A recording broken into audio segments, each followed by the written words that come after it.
বিশ্বজুড়ে বড় আকারের কর্মী ছাঁটাইয়ের অংশ হিসেবে মাইক্রোসফট সম্প্রতি ঘোষণা দিয়েছে তারা তাদের মোট কর্মী বলের প্রায় 4% হ্রাস করতে যাচ্ছে। এই সিদ্ধান্তের ফলে প্রায় 9,000 কর্মী তাদের চাকরি হারাতে পারেন। প্রতিষ্ঠানটি জানিয়েছে কৃত্রিম বুদ্ধিমত্তা বা এআই প্রযুক্তিকে কার্যকরভাবে কাজে লাগানো এবং সংগঠনকে আরও দক্ষ ও খরচ সাশ্রয়ী করার লক্ষ্যে এই পদক্ষেপ নেওয়া হয়েছে। মাইক্রোসফটের মুখপাত্র এক বিবৃতিতে বলেন, বাজার পরিস্থিতির পরিবর্তনের সঙ্গে তাল মিলিয়ে আমাদের কোম্পানি ও টিমগুলোকে সর্বোচ্চ প্রস্তুত রাখতে প্রয়োজনীয় সাংগঠনিক পরিবর্তন আনা হচ্ছে।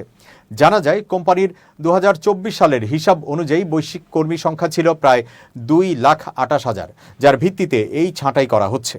এর আগেও চলতি বছরের মে মাসে মাইক্রোসফট প্রায় 6,000 কর্মী ছাঁটাই করেছিল।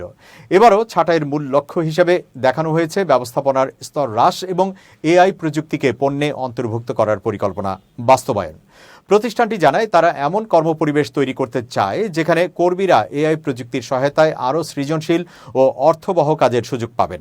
মাইক্রোসফটের বিবৃতিতে বলা হয়, আমরা সবসময় আমাদের ব্যবসার কৌশলগত প্রয়োজন অনুযায়ী কর্মী বিন্যাসে পরিবর্তন এনেছি, এমনকি ভালো সময়েও।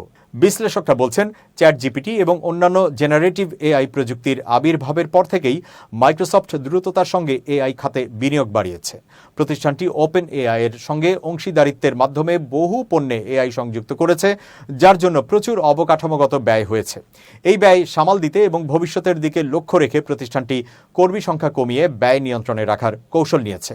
প্রতিষ্ঠানটি জানায়, ছাঁটাইকৃত কর্মীদের জন্য সেভারেন্স প্যাকেজ, স্বাস্থ্য বীমা সুবিধা ও নতুন কর্মসংস্থানের জন্য পরামর্শ প্রদান সহ প্রয়োজনীয় সহায়তা নিশ্চিত করা হবে। প্রযুক্তি বিশ্লেষকরা মনে করছেন, মাইক্রোসফটের এই সিদ্ধান্ত কেবল এককভাবে তাদের নিজেদের জন্য নয়, বরং এটি বিশ্ব প্রযুক্তি খাতে চলমান বড় পরিবর্তনেরই একটি অংশ। এআই, অটোমেশন এবং খরচ নিয়ন্ত্রণ, এই তিনটি মূল উদ্দেশ্য সামনে রেখে আজকের প্রযুক্তি জগৎ পুনর্গঠনের পথে হাঁটছে।